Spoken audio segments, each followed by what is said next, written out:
Hello dear students, എല്ലാവർക്കും Java programming lecture സീരീസിലെ അടുത്തൊരു വീഡിയോയിലേക്ക് സ്വാഗതം. കഴിഞ്ഞ വീഡിയോയിൽ നമ്മൾ എക്സ്പ്ലെയിൻ ചെയ്തിട്ടുള്ളത് ഓപ്സ് കോൺസെപ്റ്റ് ആയിട്ടുള്ള അബ്സ്ട്രാക്ഷൻ, എൻക്യാപ്സുലേഷൻ, ഇൻഹെറിറ്റൻസ്, ഈ മൂന്ന് കോൺസെപ്റ്റുമാണ് നമ്മൾ എക്സ്പ്ലെയിൻ ചെയ്തത്. ഇന്ന് ഈ വീഡിയോയിൽ എക്സ്പ്ലെയിൻ ചെയ്യാൻ ഉദ്ദേശിക്കുന്നത് പോളിമോർഫിസം, മോഡുലാരിറ്റി, മെസ്സേജ് പാസിംഗ്, ഈ മൂന്ന് കോൺസെപ്റ്റുകളും കൂടെയാണ് നമുക്കിനി ഓപ്സ് കോൺസെപ്റ്റിൽ എക്സ്പ്ലെയിൻ ചെയ്യാനുള്ളത്. ആ മൂന്ന് കോൺസെപ്റ്റുമാണ് ഇന്ന് ഇവിടെ എക്സ്പ്ലെയിൻ ചെയ്യാൻ പോകുന്നത്. അതിൽ ആദ്യമായിട്ട് എന്താണ് പോളിമോർഫിസം എന്ന് നമുക്കൊന്ന് നോക്കാം. Okay, so we have to look what is polymorphism. The ability of an object to take more than one form, ഒന്നിലധികം ഫോമിൽ എക്സിസ്റ്റ് ചെയ്യാനുള്ള ഒബ്ജക്റ്റിൻ്റെ എബിലിറ്റിയാണ് ശരിക്കും പോളിമോർഫിസം എന്ന് പറയുന്നത്. വേറൊരു പോയിന്റ് ശ്രദ്ധിച്ചോ, polymorphism allows us to perform a single action in different ways. ഒരു action different വേല ചെയ്യാൻ പറ്റും, അങ്ങനെ ചെയ്യാൻ അനുവദിക്കുന്നു പോളിമോർഫിസം. ഈ ഒരു ഡയഗ്രാം ശ്രദ്ധിക്കുക. ഷേപ്പ് എന്ന് പറയുന്ന ഒരു ക്ലാസ് ഉണ്ട്, അവിടെ ഡ്രോ എന്ന് പറയുന്ന ഒരു മെത്തേഡ് ഉണ്ട്. സർക്കിൾ ഒബ്ജക്റ്റ് ഉണ്ട്, അവിടെയും ഡ്രോ എന്ന് പറയുന്ന മെത്തേഡ് ഉണ്ട്. ബോക്സ് ഒബ്ജക്റ്റ് ഉണ്ട്, അവിടെയും ഡ്രോ ഉണ്ട്. ട്രയാങ്കിൾ ഒബ്ജക്റ്റ് ഉണ്ട്, അവിടെയും ഡ്രോ ഉണ്ട്. ഈ ഷേപ്പ് എന്ന് പറയുന്ന ക്ലാസ്സിന് 3 ഒബ്ജക്റ്റ് ആണുള്ളത്. ഇവിടെ എല്ലാം ഡ്രോ എന്ന് പറയുന്ന മെത്തേഡ് ഉണ്ട്, ഫംഗ്ഷൻ ഉണ്ട്. പക്ഷേ ഇവിടെ വരയ്ക്കുന്നത് സർക്കിളാണ്, ഇവിടെ വരയ്ക്കുന്നത് ബോക്സ് ആണ്, ഇവിടെ വരയ്ക്കുന്നത് ട്രയാങ്കിൾ ആണ്. അതാണ് polymorphism, the ability of an object to take more than one form. ഇവിടെ ഡിഫറെൻറ്റ് ഫോമിൽ എക്സിസ്റ്റ് ചെയ്യാൻ പറ്റുന്നു. അതേപോലെ എന്താണ്, allows us to perform a single action in different ways. Single action, draw എന്ന് പറയുന്ന സിംഗിൾ ആക്ഷൻ ഡിഫറെൻറ്റ് വേയിൽ ചെയ്യാൻ പറ്റുന്നു. ഓക്കെ, ഇനി അടുത്തൊരു പോയിന്റ് ശ്രദ്ധിച്ചോ. The word polymorphism is derived from 2 Greek words, polymorphs. ഇങ്ങനെ 2 ഗ്രീക്ക് വേർഡിൽ നിന്നാണ് പോളിമോർഫിസം വന്നിട്ടുള്ളത്. ഈ പോളിയുടെ മീനിങ് മെനി എന്നാണ്, മോർഫ്സിൻ്റെ മീനിങ് ഫോംസ് എന്നാണ്. അപ്പോൾ മെനി ഫോംസ്. അപ്പോൾ അതാണ് നമ്മൾ ആദ്യം ഡെഫിനിഷൻ പറഞ്ഞത്, ability of an object to take more than one form. More than one എന്ന് പറയുമ്പോൾ മെനി, ഡിഫറെൻറ്റ് ഫോംസ്. ഓക്കെ, ഇനി ഒരു എക്സാമ്പിൾ ശ്രദ്ധിക്കുക. The plus operator in Java is used to perform 2 specific functions. അപ്പോൾ അത് ഈ പ്ലസ് ഓപ്പറേറ്റർ 2 ഫംഗ്ഷന് വേണ്ടി ഉപയോഗിക്കുന്നുണ്ട് ജാവയിൽ. When it used with numbers it performs addition. ഇപ്പം നമ്പേഴ്സിൻ്റെ കൂടെ, ഫോർ എക്സാമ്പിൾ, നിങ്ങൾക്കിവിടെ a equal to 5, b equal to 6. Then ഈ എയുടെയും ബിയുടെയും ഇടയിൽ പ്ലസ് ഓപ്പറേറ്റർ നിൽക്കുകയെന്ന് വിചാരിക്കുക. എന്ന് പറഞ്ഞാൽ എ പ്ലസ് ബി, ഇതിൻ്റെ ആൻസർ 11 ആയിരിക്കും. 5 + 6 11 ആയിരിക്കും. ഓക്കെ, അതായത് when it is used with numbers it performs addition. സാധാ ന്യൂമറിക് അഡീഷൻ പെർഫോം ചെയ്യുന്നു. എന്നാൽ അടുത്ത പോയിന്റ് ശ്രദ്ധിച്ചോ, when it used with strings, സ്ട്രിങ്ങിൻ്റെ കൂടെയാണ് പ്ലസ് ഓപ്പറേറ്റർ ഉപയോഗിക്കുന്നതെന്ന് വിചാരിക്കുക. അങ്ങനെയാണെങ്കിൽ അവിടെ ചെയ്യുന്നത് എന്താണ്, ഇറ്റ് പെർഫോം സ്ട്രിങ് കോൺകാറ്റിനേഷൻ. എന്താ സ്ട്രിങ് കോൺകാറ്റിനേഷൻ എന്ന് പറഞ്ഞാൽ 2 സ്ട്രിങ്ങും ഒരുമിച്ചാക്കുക. ഇപ്പോൾ ഫോർ എക്സാമ്പിൾ, ഇപ്പോൾ ABC എന്ന് പറയുന്നൊരു സ്ട്രിങ് ഉണ്ട്, ദെൻ XYZ എന്ന് പറയുന്നൊരു സ്ട്രിങ് ഉണ്ട്. ഈ ABC പ്ലസ് XYZ എന്ന് പറഞ്ഞാൽ ഈ 2 ഓപ്പറൻറ്റിൻ്റെ ഇടയിൽ പ്ലസ് ഓപ്പറേറ്റർ വെച്ച് കഴിഞ്ഞാൽ ഇവിടെ നിങ്ങൾക്ക് സ്ട്രിങ് കോൺകാറ്റിനേഷൻ വഴി ABC XYZ ഇങ്ങനൊരു സ്ട്രിങ് ആണ് കിട്ടുക. ഓക്കെ, അപ്പോൾ സ്ട്രിങ്ങിൻ്റെ കൂടെയാണ് നമ്മൾ ഈ പ്ലസ് ഓപ്പറേറ്റർ വെക്കുന്നതെങ്കിൽ അവിടെ സ്ട്രിങ് കോൺകാറ്റിനേഷനും, നമ്പേഴ്സിൻ്റെ കൂടെയാണ് വെക്കുന്നതെങ്കിൽ അവിടെ ന്യൂമറിക് അഡീഷനുമാണ് നടക്കുന്നത്. That is operator overloading. ശരിക്കും ആക്ച്വലി അത് ഓപ്പറേറ്റർ ഓവർലോഡിങ് ആണ്. ഇവിടെ നമുക്ക് പോളിമോർഫിസത്തിൻ്റെ എക്സാമ്പിളായിട്ട് പറയാം. Types of polymorphism. അപ്പോൾ in Java there are 2 types of polymorphism. First one is static or compile time polymorphism. Second one is dynamic or run time polymorphism. അപ്പോൾ 2 ടൈപ്പ് ഓഫ് പോളിമോർഫിസം ആണുള്ളത്. ഒന്ന് സ്റ്റാറ്റിക് ആണ്, ഒന്ന് ഡൈനാമിക് ആണ്. Okay, ഇനി static polymorphism എന്താണെന്ന് നോക്കാം നമുക്ക്. അപ്പോൾ അതിൻ്റെ മറ്റ് പേരുകളാണ് കമ്പൈൽ ടൈം പോളിമോർഫിസം അല്ലെങ്കിൽ early binding. Compile time polymorphism എന്നും ഏർലി ബൈൻഡിങ് എന്നും സ്റ്റാറ്റിക് പോളിമോർഫിസം എന്ന് പറഞ്ഞാലൊക്കെ ഒന്നാണ്.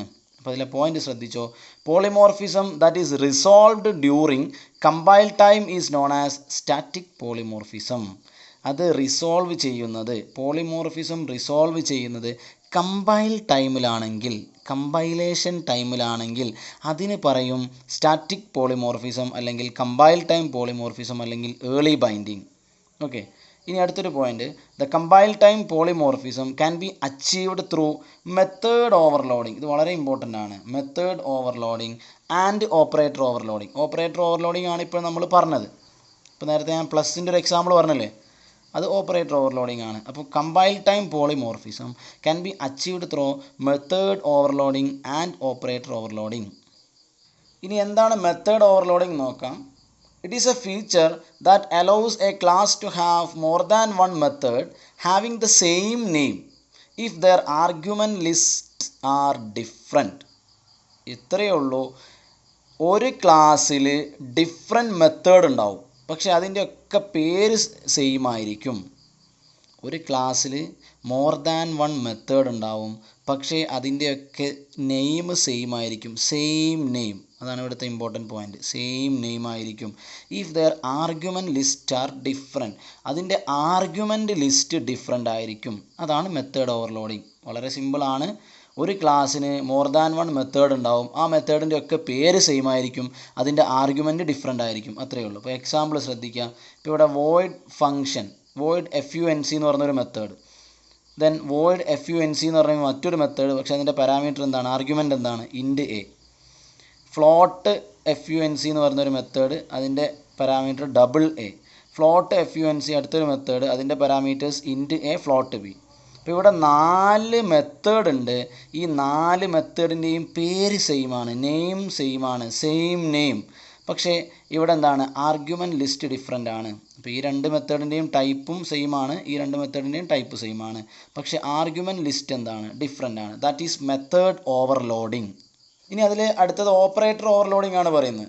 അതാണ് നേരത്തെ ഞാൻ പറഞ്ഞത് തന്നെയാണ്. Some operators in Java behave differently with different operands. For example, plus operator is overloaded to perform numeric addition as well as string concatenation.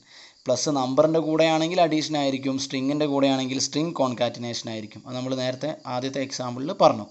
ഇനി അടുത്തത് രണ്ടാമത്തെ പോളിമോർഫിസമാണ് റൺ ടൈം പോളിമോർഫിസം, അല്ലെങ്കിൽ അതിന് പറയുന്ന മറ്റ് പേരുകളാണ് ഡൈനാമിക് പോളിമോർഫിസം, അല്ലെങ്കിൽ ഡൈനാമിക് മെത്തേഡ് ഡിസ്പാച്ച്, അല്ലെങ്കിൽ ലേറ്റ് ബൈൻഡിങ്. ഈ 3 പേരിലും അറിയപ്പെടും. റൺ ടൈം പോളിമോർഫിസം, ഒന്നുകിൽ ഡൈനാമിക് പോളിമോർഫിസം, അല്ലെങ്കിൽ ഡൈനാമിക് മെത്തേഡ് ഡിസ്പാച്ച്, അല്ലെങ്കിൽ ലേറ്റ് ബൈൻഡിങ്. അപ്പോൾ ഇതിൻ്റെ പോയിൻ്റ് ഇതാണ്. It is a process in which a call to an overridden method is resolved at run time rather than compile time. ഈ polymorphism resolve ചെയ്യുന്നത് run ടൈമിലാണ്, compile ടൈമിലല്ല, execution ടൈമിലാണ് resolve ചെയ്യുന്നത്. അങ്ങനെയാണെങ്കിൽ അതിന് പറയും run time polymorphism. Compile time പോളിമോർഫിസവും റൺ ടൈം പോളിമോർഫിസവും ആണ് ഇപ്പോൾ നമ്മൾ ഡിസ്കസ് ചെയ്തുകൊണ്ടിരിക്കുന്നത്. കമ്പൈൽ ടൈം പോളിമോർഫിസം അച്ചീവ് ചെയ്യുന്നത് മെത്തേഡ് ഓവർലോഡിങ്ങിലൂടെയാണ്. റൺ ടൈം പോളിമോർഫിസം മെത്തേഡ് ഓവർ റൈഡിങ്ങിലൂടെയാണ്. അപ്പോൾ അതിൻ്റെ ബേസിക് ഡിഫറൻസ് എന്താണെന്ന് നോക്കാം. ഇപ്പോൾ കമ്പൈൽ ടൈം പോളിമോർഫിസം അല്ലെങ്കിൽ സ്റ്റാറ്റിക് പോളിമോർഫിസം ആണെങ്കിൽ, മെത്തേഡ് ഓവർലോഡിങ് ആണെങ്കിൽ അവിടെ ക്ലാസിൻ്റെ പേര് മെത്തേഡിൻ്റെ പേര് സെയിം ആയിരിക്കും, സെയിം നെയിം ആയിരിക്കും, സെയിം ക്ലാസ് ആയിരിക്കും, ഒരേ ക്ലാസ്സിലായിരിക്കും ഒരേ പേരുള്ള മെത്തേഡ്സ് ഉണ്ടായിരിക്കുക. ഡിഫറെൻറ്റ് ആർഗ്യുമെൻറ്റ് ലിസ്റ്റ് ആയിരിക്കും. ഈ ഡിഫറൻസ് ഏതിലൊക്കെ ആവാം, നമ്പർ ഓഫ് ആർഗ്യുമെൻറ്റ്സ് ഡിഫറെൻ്റ് ആവാം, അല്ലെങ്കിൽ സീക്വൻസ് ഓഫ് ആർഗ്യുമെൻറ്റ്സ് ഡിഫറെൻ്റ് ആവാം, ടൈപ്പ് ഓഫ് ആർഗ്യുമെൻറ്റ്സ് ഡിഫറെൻ്റ് ആവാം. ഇങ്ങനെ ഈ 3 എണ്ണം, ഇത് 3-ൽ ഏത് വേണമെങ്കിലും ഡിഫറെൻ്റ് ആവാം. അതാണ് ഡിഫറെൻറ്റ് ആർഗ്യുമെൻറ്റ്സ് ഉള്ളതുകൊണ്ട് ഉദ്ദേശിക്കുന്നത്. എന്താണ് ആർഗ്യുമെൻ്റ് എന്ന് വെച്ചാൽ നമ്മൾ ആ ബ്രാക്കറ്റ് പാരാന്തസിസിൻ്റെ ഉള്ളിൽ കൊടുക്കുന്നതാണ് ആർഗ്യുമെൻറ്റ്. അത് ഡിഫറെൻ്റ് ആവുക. ഡിഫറെൻ്റ് ആവുക എന്ന് പറഞ്ഞാൽ ഒന്നുകിൽ നമ്പർ ഡിഫറെൻ്റ് ആവുക, അല്ലെങ്കിൽ സീക്വൻസ് ഡിഫറെൻ്റ് ആവുക, അല്ലെങ്കിൽ ടൈപ്പ് ഓഫ് ആർഗ്യുമെൻറ്റ് ഡിഫറെൻ്റ് ആവുക. ഓക്കെ. ഇനി മെത്തേഡ് ഓവർ റൈഡിങ് ആണെങ്കിൽ സെയിം നെയിമാണ്, ക്ലാസിൻ്റെ മെത്തേഡിൻ്റെ പേര് സെയിം ആണ്, പക്ഷേ ഡിഫറെൻറ്റ് ക്ലാസ് ആണ്. ഇവിടെ നമ്മൾ ചൈൽഡ് ക്ലാസ്സും പാരൻറ്റ് ക്ലാസ്സും പറയുന്നുണ്ട്. അങ്ങനെ ഡിഫറെൻറ്റ് ക്ലാസ് ആണ്, സെയിം ആർഗ്യുമെൻ്റ് ആണ്. ശ്രദ്ധിക്കുക, ഇവിടെ ഡിഫറെൻറ്റ് ആർഗ്യുമെൻ്റ് ആണ്, ഇവിടെ സെയിം ആർഗ്യുമെൻ്റ് ആണ്. ഈ സെയിം എന്ന് പറയുന്നത് ഏതിലൊക്കെ ആവാം, നമ്പർ ഓഫ് ആർഗ്യുമെൻറ്റ് സെയിം ആണ്, സീക്വൻസ് ഓഫ് ആർഗ്യുമെൻറ്റ് സെയിം ആണ്, ടൈപ്പ് ഓഫ് ആർഗ്യുമെൻറ്റ് സെയിം ആണ്. That is method overriding. അപ്പോൾ ഇത്രയേ ഉള്ളൂ. Same name, different class, same argument. ഇവിടെ same name, same class, different argument. ഇതാണ് ഇതിൻ്റെ ഒരു ബേസിക് ഡിഫറൻസ്. ഇപ്പോൾ നമ്മൾ പോളിമോർഫിസം ആണ് എക്സ്പ്ലെയിൻ ചെയ്തിട്ടുള്ളത്. പോളിമോർഫിസത്തിന് റിയൽ ലൈഫ് എക്സാമ്പിൾ നോക്കുന്ന സമയത്ത് നമുക്ക് വാട്ടർ എടുക്കാം. വാട്ടർ, വെള്ളം. ഈ വെള്ളത്തിന് സോളിഡ് ആവാം, മീൻസ് ഐസ് ആവാം, അല്ലെങ്കിൽ ലിക്വിഡ് ആവാം, അല്ലെങ്കിൽ ഗ്യാസ് ആവാം. So ability of an object to take more than one form, അതാണ് പോളിമോർഫിസം കൊണ്ട് ഉദ്ദേശിക്കുന്നത്. നമ്മൾ പറഞ്ഞു ഗ്രീക്ക് വേർഡിൽ നിന്ന് എടുത്തു പോളിമോർഫ്സ് എന്ന് പറഞ്ഞാൽ മെനി ഫോംസ്. ഇനി നമുക്ക് രണ്ട് കോൺസെപ്റ്റ് കൂടെയാണ് എക്സ്പ്ലെയിൻ ചെയ്യാനുള്ളത്. അതിലൊന്ന് മോഡുലാരിറ്റിയും അടുത്തത് മെസ്സേജ് പാസിങ്ങും. അത് രണ്ടും കൂടെ നമുക്ക് നോക്കാം. Okay. Next we have to look what is modularity. ആദ്യത്തെ പോയിന്റ് ശ്രദ്ധിക്കുക. It is the process of decomposing A problem or program into a set of modules so as to reduce the overall complexity of the problem. Overall complexity reduce ചെയ്യാൻ വേണ്ടിയിട്ട് നമ്മൾ നമ്മുടെ main പ്രോഗ്രാമിനെ different modules ആയിട്ട് നമ്മൾ decompose ചെയ്യുന്നു, divide ചെയ്യുന്നു, break ചെയ്യുന്നു. That is modularity. അപ്പം വലിയൊരു പ്രോഗ്രാം ഉണ്ടെങ്കിൽ നമുക്കത് ഈസി ആയിട്ട് ചെയ്യാൻ വേണ്ടിയിട്ട് നമ്മൾ ഫംഗ്ഷൻ്റെ കോൺസെപ്റ്റൊക്കെ നമ്മൾ പ്രോഗ്രാമിങ്ങിൽ പഠിച്ചാണ്. അത് തന്നെയാണ് മോഡുലാരിറ്റി കൊണ്ട് ഉദ്ദേശിക്കുന്നത്. അടുത്തൊരു പോയിന്റ് ശ്രദ്ധിച്ചോ. Breaking up code into small modules. ചെറിയ ചെറിയ മൊഡ്യൂളായിട്ട് ബ്രേക്ക് ചെയ്യുന്നു. That perform a specific task. എന്തെങ്കിലും ഒരു ടാസ്ക് ചെയ്യാനുള്ളത് എല്ലാം ഡിഫറെൻറ്റ് മൊഡ്യൂളായിട്ട് നമ്മൾ ഡിവൈഡ് ചെയ്യുന്നു. മേജർ കമ്പനിയിലൊക്കെ മൊഡ്യൂൾസ് ആയിട്ട് ഡിവൈഡ് ചെയ്ത് IT കമ്പനിയിലൊക്കെ അങ്ങനെയാണ് ചെയ്യുന്നത്. That is modularity. ദെൻ അടുത്ത point, modularity enables reusability and minimises duplication. അപ്പോൾ ഫങ്ഷൻ നിങ്ങൾക്കറിയാം, ഫങ്ഷൻ്റെ മെയിൻ പർപ്പസ് എന്താ? റീയൂസബിലിറ്റിയാണ് മെയിൻ ഒബ്ജക്റ്റീവ്. അതായത് നിങ്ങളൊരു സാധനം ഒരു സ്പെസിഫിക് ടാസ്കിന് വേണ്ടി നിങ്ങൾ എഴുതി കഴിഞ്ഞാൽ അതന്നെ വീണ്ടും ഉപയോഗിക്കാം. അപ്പോൾ റീയൂസബിൾ ആണ്. നമുക്കൊരു സാധനം ഡിഫറെൻറ്റ് സ്ഥലത്ത് നമുക്ക് പ്രോഗ്രാമിൽ എവിടെയൊക്കെ ആവശ്യമുണ്ടോ അവിടെയൊക്കെ നമുക്കത് കോൾ ചെയ്യാൻ പറ്റും. ഇനി മിനിമൈസസ് ഡ്യൂപ്ലിക്കേഷൻ. അങ്ങനെ വരുമ്പോൾ ഡ്യൂപ്ലിക്കേഷൻ ഒഴിവാക്കാൻ പറ്റും. കുറേ സാധനം ഒരേപോലെ എഴുതുമ്പോൾ ഡ്യൂപ്ലിക്കേഷൻ അല്ലേ, അത് ഒഴിവാക്കാൻ പറ്റും. അടുത്തത്, modularity makes it easier to fix problems. ഒരു സ്ഥലത്തല്ലേ പ്രോബ്ലം ഉണ്ടാവും. നമ്മളൊരു ഫംഗ്ഷൻ ഒരു മൊഡ്യൂൾ ആക്കി മാറ്റി ആ മൊഡ്യൂളിൽ മാത്രം എഴുതുന്ന സമയത്ത് അവിടെ മാത്രം ചെക്ക് ചെയ്താൽ മതിയല്ലോ. ദാറ്റ് ഈസ് പ്രോബ്ലം ഫിക്സ് ചെയ്യാൻ വളരെ എളുപ്പമാണ്. ഈ ഒരു ഡയഗ്രാം ശ്രദ്ധിക്കുക. ഇവിടെ main program is divided into 2 modules. അപ്പോൾ മെയിൻ പ്രോഗ്രാം ഡിഫറെൻറ്റ് മൊഡ്യൂളായിട്ട് ഡിവൈഡ് ചെയ്യുന്നതിനെയാണ് മോഡുലാരിറ്റി എന്ന് പറയുക. Decomposed into different modules. അപ്പോൾ ആ ഒരു മൊഡ്യൂൾ തന്നെ വീണ്ടും ഡിഫറെൻറ്റ് ഫംഗ്ഷനായിട്ട് ഡിവൈഡ് ചെയ്തിട്ടുണ്ട്. ഫംഗ്ഷൻ്റെ കോൺസെപ്റ്റ് തന്നെ മോഡുലാരിറ്റിക്ക് എക്സാമ്പിളാണ്. അതായത് ഡിഫറെൻറ്റ് അല്ലെങ്കിൽ സ്പെസിഫിക് ടാസ്ക് ചെയ്യാൻ വേണ്ടിയിട്ട് നമ്മൾ ഡിഫറെൻറ്റ് മൊഡ്യൂളാക്കിയിട്ട് ഡിവൈഡ് ചെയ്യുന്നു.